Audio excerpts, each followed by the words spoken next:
Salam alaikum. Dans la séance d'aujourd'hui du cours de biologie végétale, on va aborder le quatrième chapitre intitulé Morphologie des organes végétaux. Ça veut dire on va voir donc la morphologie des organes suivants. Donc on va voir la racine, la tige, la feuille, la fleur, le fruit et la graine. Dans la séance d'aujourd'hui, on va alors prendre en considération la racine et la tige. On commence par le premier organe, c'est la racine. Par définition, donc la racine, c'est la partie souterraine donc d'une plante. Elle ne porte pas donc de feuilles, elle est généralement non chlorophyllienne. Se développe essentiellement dans un géotropisme positif, ça veut dire dans le même sens donc de gravité, et fuit la lumière par un phototropisme négatif. Généralement, on peut déterminer plusieurs catégories donc des racines. Il y a les racines qui se trouvent à l'état normal et il y a les racines modifiées. Pour les racines qui se trouvent à l'état normal, on peut déterminer trois catégories. Nous avons les racines fasciculées, nous avons les racines pivotantes et vous avez donc les racines tuberisées. Pour les racines pivotantes, lorsque vous arrivez à faire la différence ou bien à distinguer la racine principale des racines secondaires, donc comme c'est montré dans la figure à votre droite, là on parle donc d'une racine pivotante. Donc dont la racine principale s'appelle le pivot.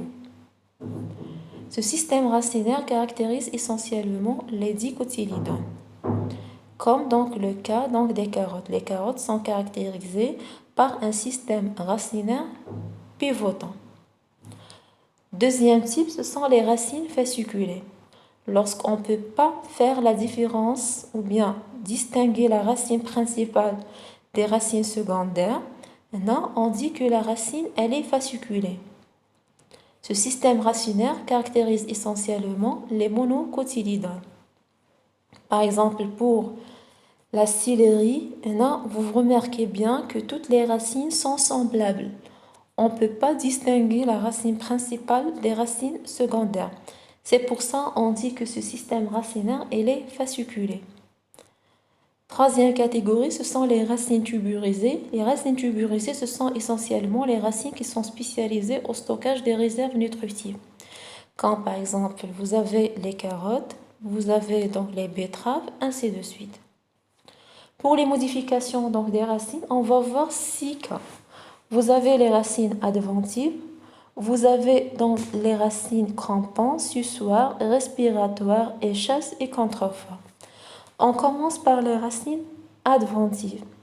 Les racines adventives, ce sont des racines qui apparaissent le long d'une tige. Ça veut dire prennent naissance latéralement sur un autre organe que la racine, comme par exemple la tige, le bourgeon, ainsi de suite. Ça veut dire cette racine se forme ailleurs que la base d'une tige. Deuxième catégorie, nous avons les racines crampantes. Les racines crampantes, ce sont des racines adventives. Donc pourquoi donc sont des racines adventives? Parce qu'ils sont développés sur la tige ou bien le long donc de la tige. Sa fonction principale, c'est d'assurer la fixation d'une plante sur un support, comme le cas donc de l'IA. Donc vous avez donc la photo qui se trouve à votre droite. Maintenant, vous cherchez donc l'écran. Voilà alors donc les racines crampantes. Ces racines alors crampantes, ce sont des racines adventives. Leur rôle principal, c'est d'assurer la fixation donc de la plante sur le support. Troisième catégorie, ce sont des racines suçoires. Les racines suçoires, ce sont donc des racines, ou bien ce sont les racines d'une plante parasite qui pénètrent dans les vaisseaux-conducteurs donc de la plante hôte afin donc de puiser la sève. C'est comme alors dans le cas de cuscute de tomate. Donc cette racine alors fine représente la racine donc la racine alors donc suçoire de la plante alors parasite qui vont pénétrer dans les vaisseaux-conducteurs de la tige donc de tomate afin alors donc de puiser la sève et de profiter des éléments nutritifs synthétisés par cette dernière.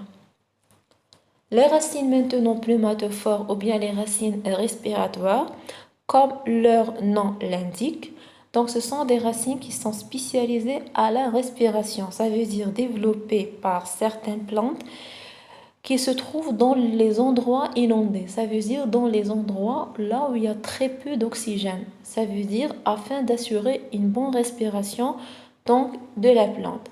Ces racines-là sont considérées comme des racines adventives, donc caractérisées par un géotropisme négatif, ça veut dire qu'ils poussent verticalement et permettent de s'approvisionner en oxygène. C'est comme par exemple dans la photo suivante, on peut voir donc les racines pneumatophores qui se développent donc d'une façon alors verticale à géotropisme alors négatif, ça veut dire dans le sens inverse par rapport à la gravité. Leur rôle principal, c'est donc de s'approvisionner en oxygène, ça veut dire d'assurer une bonne respiration des plantes. La cinquième catégorie, ce sont les racines échasses. Et nous avons également les racines contreforts. Le point commun entre les racines échasses et les racines contreforts, c'est que toutes les deux sont des racines adventives. Toutes les deux vont jouer un rôle de support.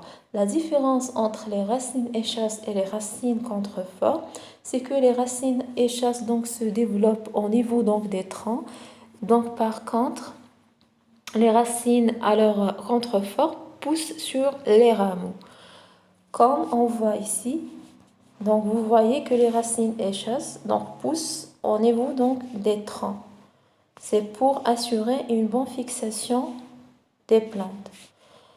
Par contre, les racines à leur contrefort,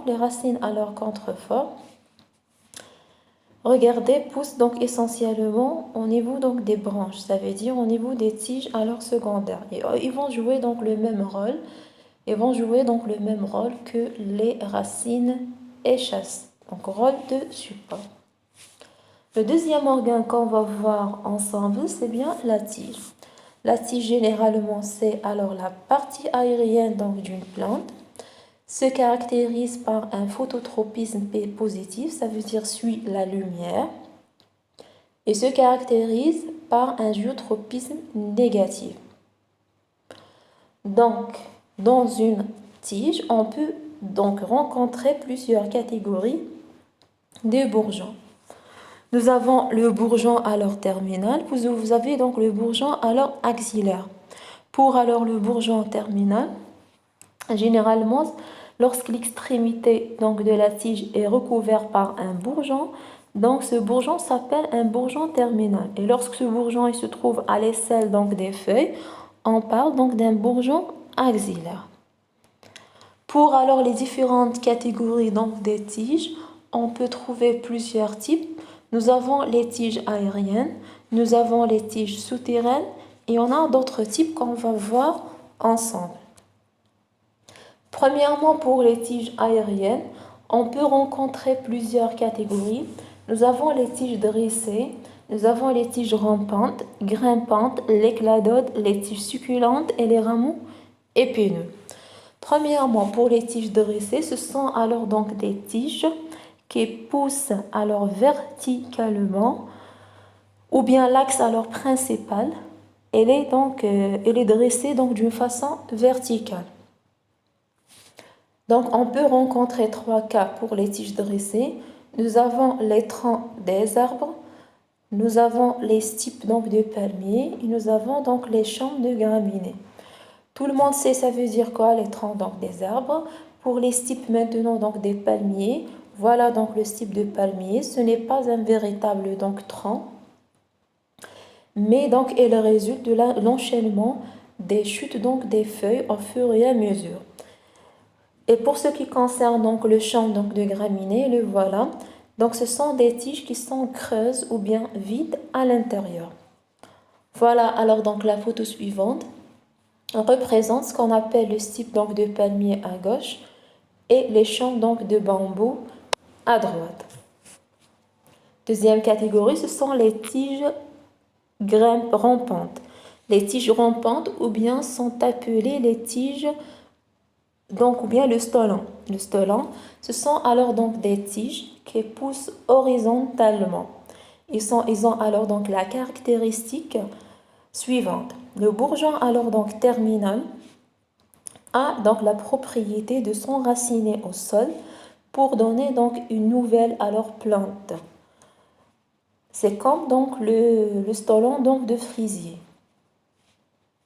Ça veut dire le bourgeon alors donc terminal a toujours la capacité de s'enfoncer au sol pour donner toujours une nouvelle plante.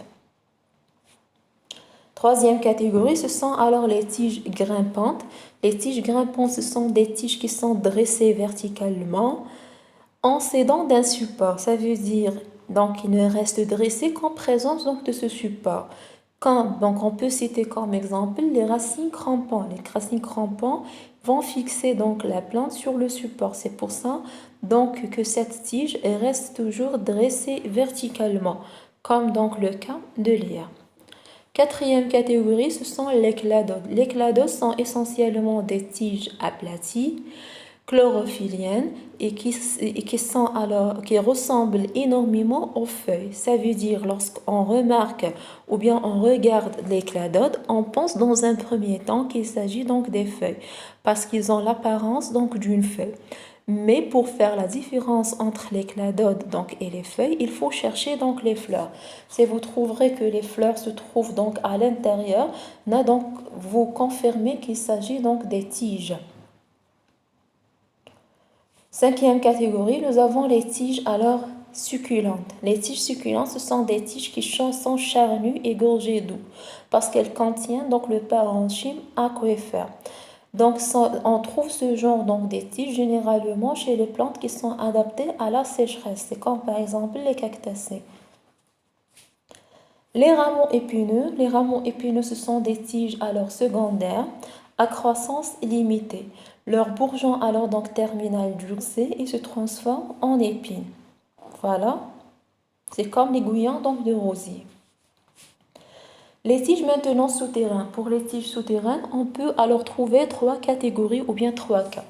Nous avons le rhizome, nous avons le tubercule et vous avez alors donc les bulbes. Premièrement pour le rhizome ce sont des tiges souterraines qui ressemblent énormément alors donc à des racines, mais on ne peut pas les considérer comme des racines parce qu'on trouve donc des nœuds et on trouve également ce qu'on appelle les feuilles écueilleuses. Là alors donc les bourgeons ou bien chez alors donc le rhizome, on trouve que donc les entre-nœuds alors donc sont très rapprochés. On peut donner donc l'exemple donc du rhizome de gingembre. Deuxième catégorie, nous avons les bulbes. Les bulbes, ce sont des tiges souterraines assez courtes et qui sont charnues donc de réserve, caractérisées par l'existence des écailles imbriquées, comme alors donc le cas donc des bulbes de fenouil et vous avez donc le bulbe d'oignon. Troisième catégorie, nous avons les tubercules. Les tubercules, c'est une tige alors souterraine qui est gonflée donc de réserve et dont les entre-nœuds sont plus proches que donc ceux du rhizome. On peut donner l'exemple le tubercule de pomme de terre. Pour les autres catégories donc des tiges, on peut rencontrer deux cas. Nous avons les tiges aquatiques et nous avons les plantes à col. Pour les tiges aquatiques, elles ne possèdent pas ni cuticule, ni stomate, ni sclérenchyme. On peut donner l'exemple donc de lentilles à l'or d'eau. Les lentilles à l'or d'eau, on trouve que chez les lentilles d'eau, donc on trouve que les tissus conducteurs sont peu développés et les échanges se font directement entre la plante et l'eau.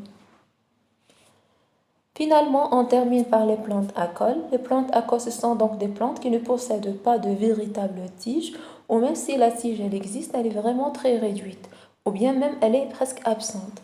On peut donner l'exemple donc de la laitue et alors les carolines. Voilà.